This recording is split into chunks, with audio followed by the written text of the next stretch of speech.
Bismillah. Assalamualaikum warahmatullahi wabarakatuh. Waalaikumsalam. Balik lagi bersama podcast santri. Nah, di sini kita kedatangan tamu spesial karena temanya hari ini adalah tentang pramuka santri. Ya, itu judulnya, tema besar adalah pramuka.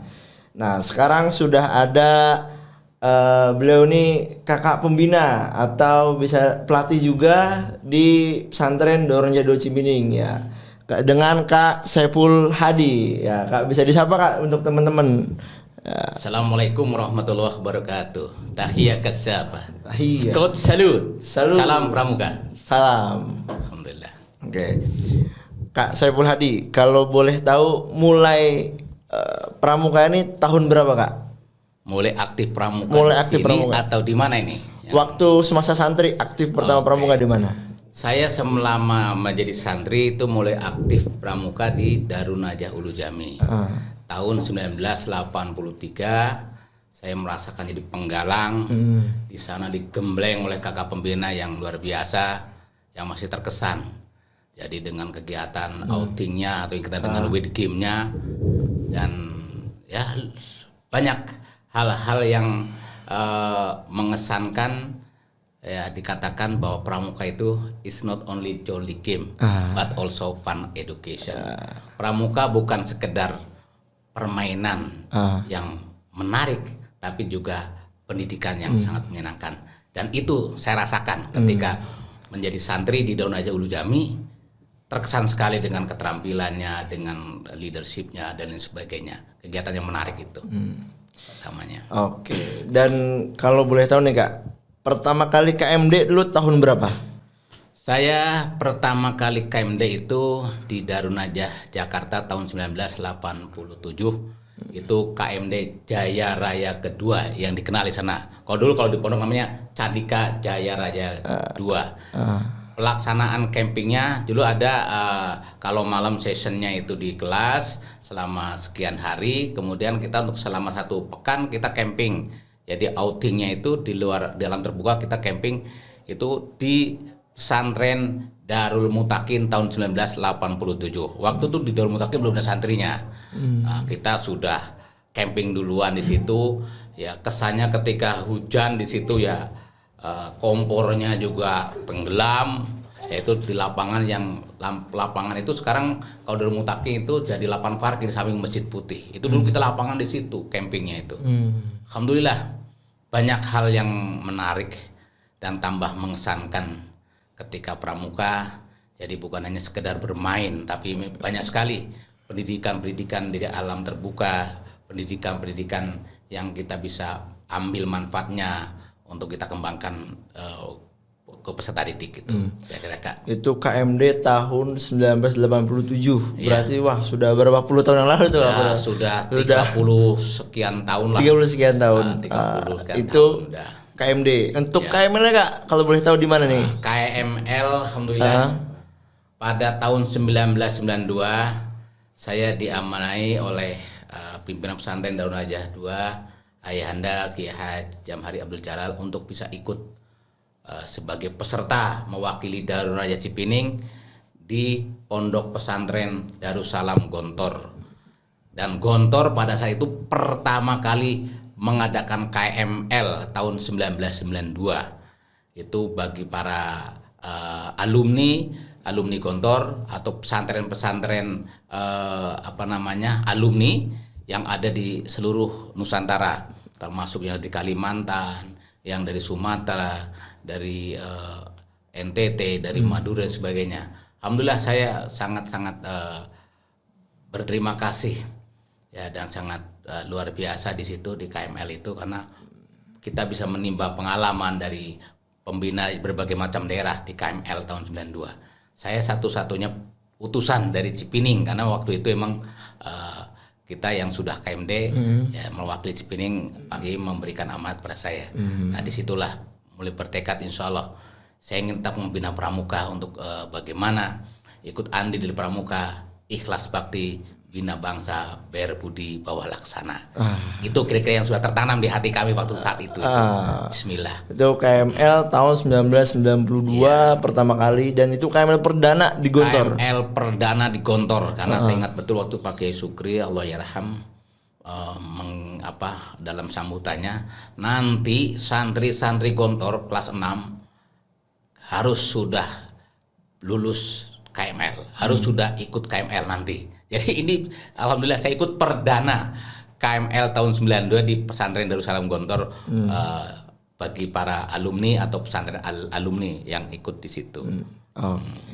Itu untuk KML, Kak. Kalau Kakak juga sebagai pelatih ya, kalau tidak salah ya? Alhamdulillah di Bogor sebagai pelatih Binaya Bakti dari mulai tahun 1996, karena kita waktu itu diutus dari pesantren untuk bergabung untuk ikut KPD, kursus pelatih dasar tahun 1996 di Cimandala, Puper Cimandala, Kewarti cabang Kabupaten Bogor. Yang menyelenggarakan adalah Kewarti daerah Jawa Barat.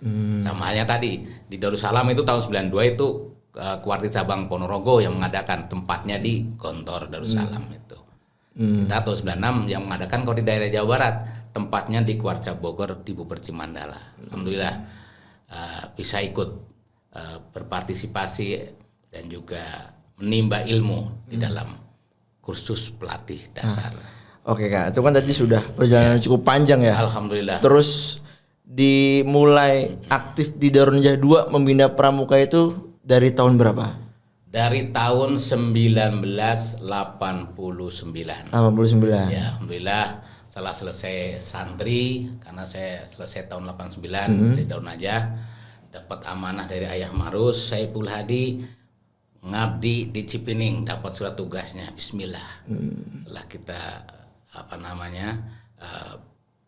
dengan kawan-kawan, ada berapa 4 orang waktu itu, 1 orang nggak siap, akhirnya 3 orang. Alhamdulillah kita melangkah ke Cipining, dan waktu itu tahun 88-89 yang sebagai pembina Gudeb yaitu Ustadz Dali Munte. Ustadz Dali Munte tahun 89 melanjutkan kuliahnya atau studinya, maka saat itu kosong. Makanya Pak Kiai Jamhari langsung meminta saya untuk gabung di Daurah Cipining, yang meneruskan perjuangan Ustadz Dali Munte, melanjutkan sebagai pembina pramuka pembina Gudeb di Darun Najah 2 Cipining. Alhamdulillah dengan pengalaman yang masih minim waktu itu, bismillah lah. Tidak mungkin kalau kita learning by doing, insya Allah menyenangkan bisa. Yang penting dikerjakan dengan hati. Selalu senang, di sini senang, di sana senang. Pramuka always happy. Oke. Oh, itu kan pertama kali tahun 89 di sini, pasti kan dari dulu awal membina sampai sekarang banyak sekali perubahan ya, Kak ya. Banyak perubahan. Pasti yang dulu tuh masa-masa awal sangat-sangat berkesan, apalagi mungkin bagi penggalangnya atau penegaknya. Mungkin bisa diceritakan nggak? Dulu tuh kalau penggalang itu pelantikan ramu, rakit terap, dan penegaknya tuh bantarnya dulu di mana sih, Kak? Iya. Kalau dulu sebelum pelantikan itu saking semangatnya dulu guru-guru itu yang masih muda dengan peserta didiknya yang masih kelas 1 kelas 2 penggalang ramu rakit, kita ngadakan perkajum ceritanya itu. Perkajum di Jasinga di dekat lapangan Lesara itu yang bawah. Ya karena kita juga masih minim pengalaman, dan qadarullah saat itu udah hujan, terjadi banjir.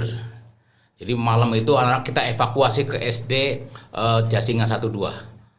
Panggung udah kita siapkan, ya nggak bisa tampil.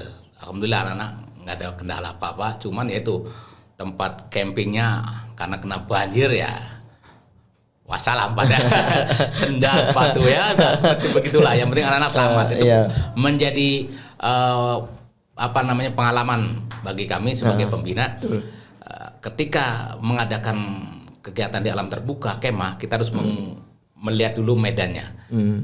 Jangan terlalu dekat dengan air, artinya kali dengan air atau sungai, karena air sungai kapan waktu bisa saja meluap. Dan itu pernah terjadi. Itu pengalaman pertama yang alhamdulillah setelah itu nggak pernah ada lagi. Kita nggak mau ada lagi kegiatan yang dekat sungai, dan kita pelajari betul kondisi lingkungan itu. Ini yang pertama. Yang kedua ketika pelantikan, alhamdulillah ya masih semangatnya anak santri. Kita selalu mengadakan pelantikan, renungan dan sebagainya.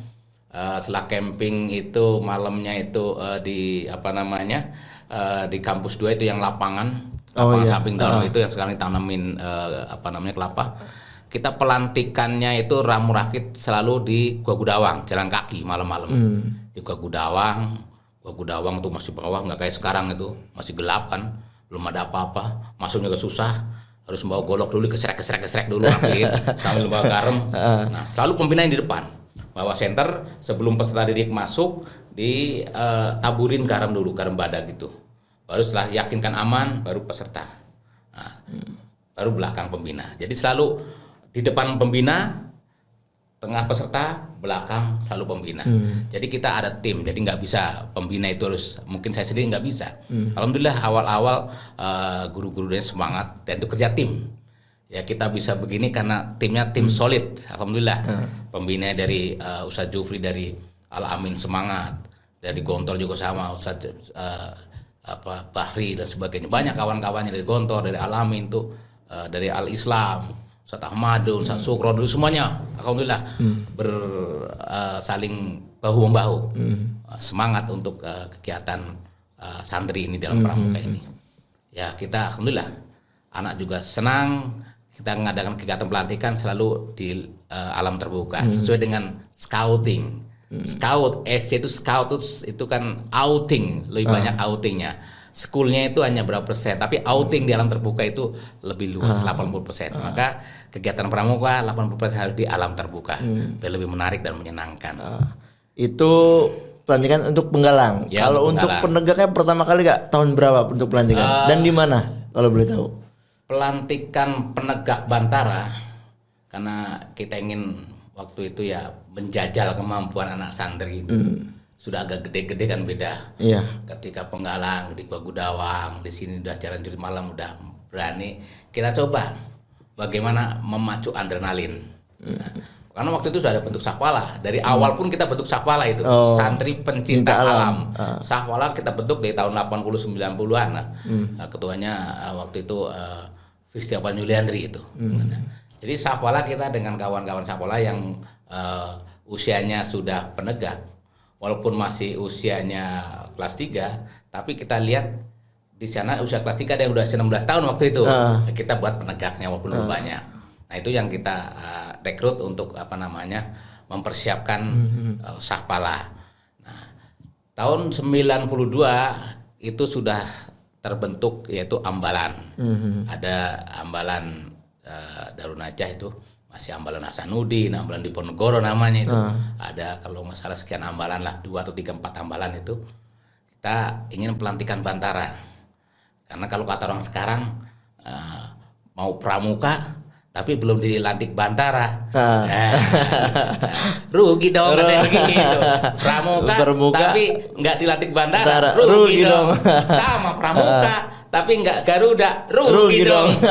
Jadi kita bener. Semangat anak-anak. Ayo Bantara. Saya ingin coba anak-anak Bantara yang pertama ini mengesankan. Kita musyawarah dengan para pembina. Gimana kalau di Kawah Ratu, Gunung Salak? Oke, siapkan. Kita kesana naik mobil dulu, istilahnya mobil doyok tuh yang mobil kuning itu. Jadi ada truk sebagai mobil doyok sampai ke bawah Gunung Bunder berjalan kaki. Oh, jalan kaki dari bawah Gunung Bunder. Dari bawah kita jalan kaki terus sampai ke Gunung Bundernya itu namanya itu sana yang tempat campingnya, campsite-nya di Gunung Bunder.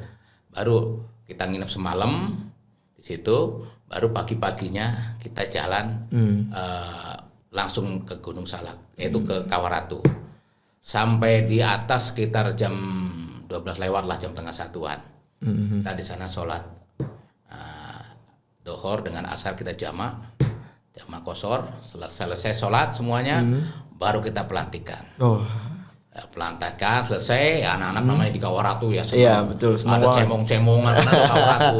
Karena itu kawahnya masih aktif itu. Kawah masih aktif dulu. Dan saya sekali-kalinya Kawah Ratu itu tahun 92, belum pernah kesana lagi. Nah, sekarang pun kesana mungkin udah nggak kuat kali. Jadi itu luar biasa perjalanan ke Kawah Ratu. Kita melalui sungai, naik turun sungai terus lagi kita sambil membawa golok di paling depan karena babat alas trek sambil membuat trek jalannya. Kita bikin trek sendiri karena masih sangat ya gimana, masih alas bener lah. Setelah selesai pelantikan, turun lagi sampai di bawah maghrib. Alhamdulillah kita setelah itu kita sholat maghrib dan juga isya kita jamak kembali. Nginep semalam lagi. Besoknya juga kita langsung itu untuk pelantikan ya. Kita sudah mendengar ya, teman-teman kakak-kakak semua, untuk pelantikannya sebegitu ya dulu tahun 89 atau 92 dan itu sangat wah lah. Dulu kan mungkin belum ada kota-kota mewah tuh mungkin belum ada di daerah sini khususnya. Belum ada gitu telepon, kan? Belum ada telepon, masih pakai HT gitu kan. Nah, Kak, itu kan pelantikan sudah mewah. Apakah ada kegiatan yang memang Darun Najah Cipinang ini mengikuti sampai mungkin tingkat nasional, mungkin dari cabang, daerah atau nasional atau bahkan internasional, Kak? Mungkin diceritakan tahun sebelum berapa kegiatan gitu. nasional juga kita selalu mengadakan long march. Dulu Pak Yai minta anak long march. Tahunnya sebelum itu, waktu itu malah kita itu sebelum sebelum pelantikan Bantara anak-anak itu. Sebelum pelantikan Bantara anak sudah latihan long march dulu. Long march 3 hari 2 malam. Kemana? Ke Pasir Madang.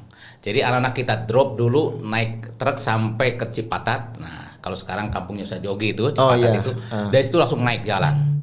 Jalan ke atas ke ke Pasir Madang. Nah, ini ada tragedi nih di sana itu.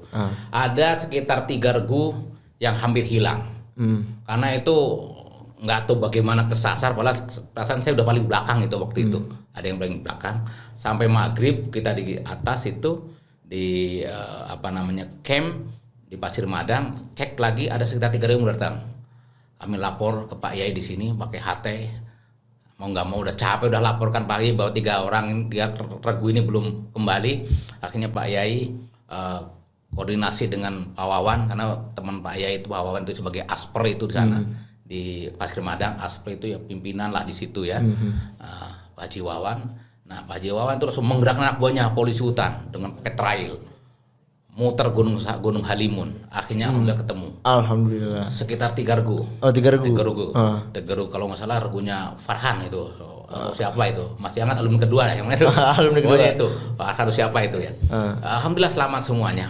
Walaupun itu langsung dikawal oleh Polhut itu sampai ke camp.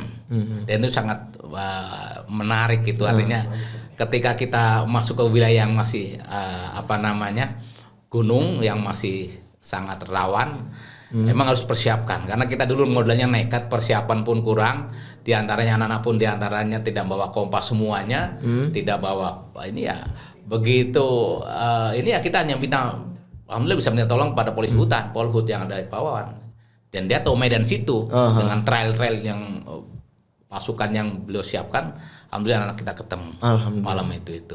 Nah, ini satu sebelum kegiatan partisipasi. Untuk kegiatan partisipasi kita tahun 89 pertama kalinya Cipinang tampil di kuartir cabang Kabupaten Bogor, yaitu dalam bentuk perkemahan cabang, yaitu jambore cabang, jamcap. Nah, jamcap itu sedikit ya lucu karena kita biasa pakai celana panjang, di sana harus pakai celana pendek. Waduh, anak gimana nih? Katakan laki-laki semuanya. Ya sudah ikuti aja lah celana pendek gitu. Jadi ya kita celana pendek tapi berdua, itu celana panjang dan pendek. Ketika ikut kegiatan kita ya celana pendek. Itu termasuk pinsannya itu, pinruginya ada Niko, ada banyak lah kawan-kawan pertama kedua itu. Nah, itu ada dikenal itu Cipinang. Karena kita punya dai kayak 1 juta umat itu dulu, ada namanya Nanang Komarudin dari Kerawang. Itu dulu kalau suruh ceramah, suruh kultum itu persis kayak almarhum MZ suaranya. Makanya andalan kultum Cipinang tampil, kultum Cipinang itu Haji Nanang Komarudin yang sekarang beliau sebagai pengacara di Kerawang. Jadi kalau masih kenal, insya Allah Haji Nanang luar biasa, dia cerita nanti. Beliau itu MZ-nya ketika di Jamcap tahun 89. Kita disitulah mulai kenal Cipinang tahun 89. Kemudian 90 ada kegiatan PW nasional di Purbalingga. Nah, karena kita belum ada penegak Pandega. Akhirnya saya yang muncul. Saya ikut sendiri. Saya ikut sendiri mewakili Kuartir Cabang Bogor untuk mewakili Kabupaten Bogor, mewakili Cikudek sebagai ketua DKR waktu itu untuk ikut perkemahan Wiryakarya Nasional di Purbalingga itu. Alhamdulillah masih ada fotonya dengan dilepas waktu itu oleh Bupati Edi Yosoma tadi Pura almarhum Allahyarham. Nah itu kegiatan pertama-tama itu 90, kemudian 91 kita ngikutkan Remuna Kanira di Jatinangor. Ada kalau sekarang Ustaz Anto masih saksi itu, dulu kita kirimkan penegak Pandeganya Remuna Kanira di Jatinangor. Nah, kemudian 92 kita pertama kali Kabupaten Bogor mengutus rover mood di Thailand.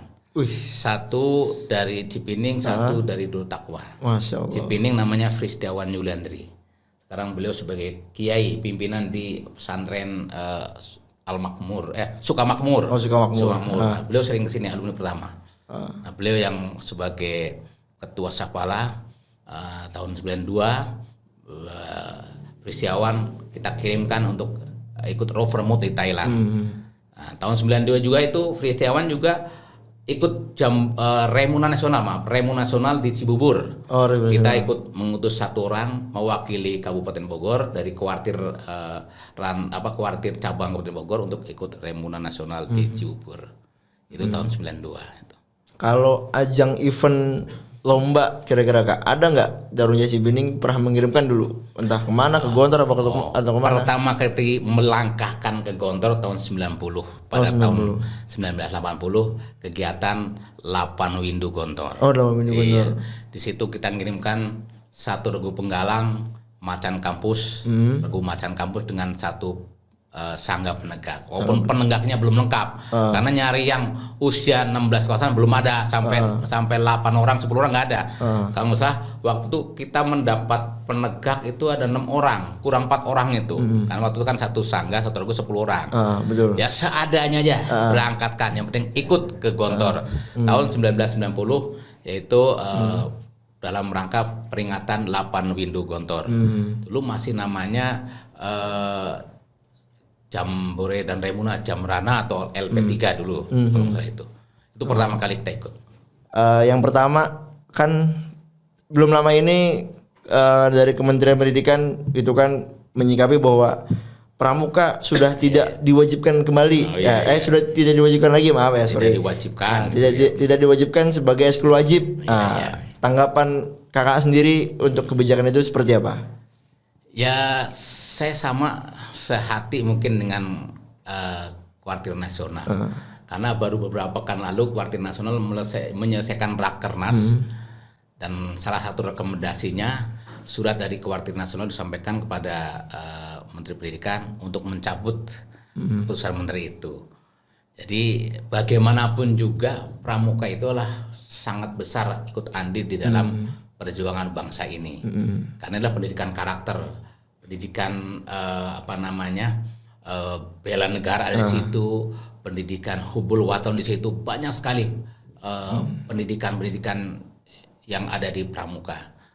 Seorang yang cinta pramuka pasti seorang cinta juga terhadap negaranya, bela negaranya, hubul watonnya. Juga pramuka adalah benar-benar manusia Pancasila. Pancasila itu ya satu, takwa kepada Tuhan Yang Maha Esa. Pasti orang yang bertuhan, pasti diupayakan ya bukan hanya sekedar simbol, tapi juga mengamalkan sila-sila 1, 2, 3, 4, dan 5. Insya Allah untuk menjadikan manusia Pancasila itu seorang yang agamis. Maka sayang kalau sampai pendidikan karakter ini sampai ditiadakan. Justru kalau di pesantren kan diwajibkan. Karena disinilah pendidikan keterampilan, pendidikan kedisiplinan, leadership, dan lain sebagainya banyak sekali yang kita ada ditemui dalam pendidikan pramuka ini kan. Artinya dari Kuartir Nasional sudah mengambil sikap dan sudah memberikan juga pernyataan bahwa yang apa yang disampaikan Pak Menteri itu juga perlu ditinjau ulang perlu kembali. ditinjau ulang kembali. Karena kenyataan di bawah, apalagi di pesantren, kalau pesantren itu nggak ngaruh. Dari dulu pesantren itu apalagi aman dari pendiri pesantren. Pesantren itu ya wajib, santri ya harus wajib ikut pramuka. Oh iya betul. Suka dan nggak suka ya harus ikut pramuka, karena disinilah pendidikan karakter akan nanti menjadi seorang pemimpin. Dididik itu ya di pramuka. Betul. Apa namanya di Siak itu namanya, kenapa namanya pinrung? Karena dari kecil itu udah dididik menjadi seorang pemimpin. Pinrung pemimpin barung, pinru pemimpin regu, pinsa pemimpin sangga. Dari kelompok satu anak kecil emang dididik untuk menjadi seorang pemimpin. Ini leadership training sebenarnya. Maka learning by doing. Maka sangat disayangkan untuk menjadi seorang pemimpin yang handal, yang kuat dan agamis ada di pramuka. Tahan mentalnya, bantingnya, tahan banting dan nasionalis patriotis. Ya, jadi teman-teman, pramuka ini bukan hanya sekedar organisasi biasa yang mungkin hanya taunya pramuka kotor-kotoran ya, wah tidak. Tapi di pramuka itu juga mengajarkan tentang leadership, kecintaan terhadap negara dan lainnya. Itu. Jadi banyak sekali ilmu yang bisa kita serap dari pramuka ini. Bela negara. Bela negara. Jadi kalau cerita masa lalu itu, kenapa termasuk ceritanya ada Hari Santri? Itu pramuka itu resolusi jihad itu santri mengumandangkan jihad. Santri itu dalam dulunya punya kepanduan namanya Hizbul Waton. Hizbul Waton kepanduan ada Jong Java, Jong ada juga untuk santri Hizbul Waton dikomandoi oleh ayahnya Gus Dur Ki Haji, ayahnya Gus Dur ketua ya pokoknya ayah Gus Dur itu yang itu beliau yang apa namanya mengomandai untuk resolusi jihad.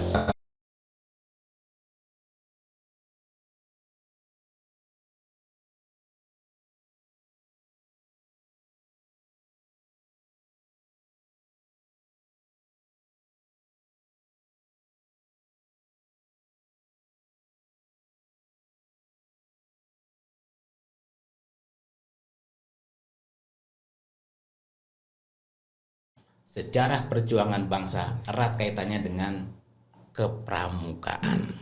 Ini kira-kira seperti itu kan. Oke, siap Kak.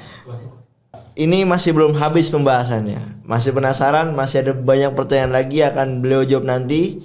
Ya, ini masih part 1 karena kita belum kupas tuntas tentang pramuka santri. Ya, ini baru awal guys. Ya.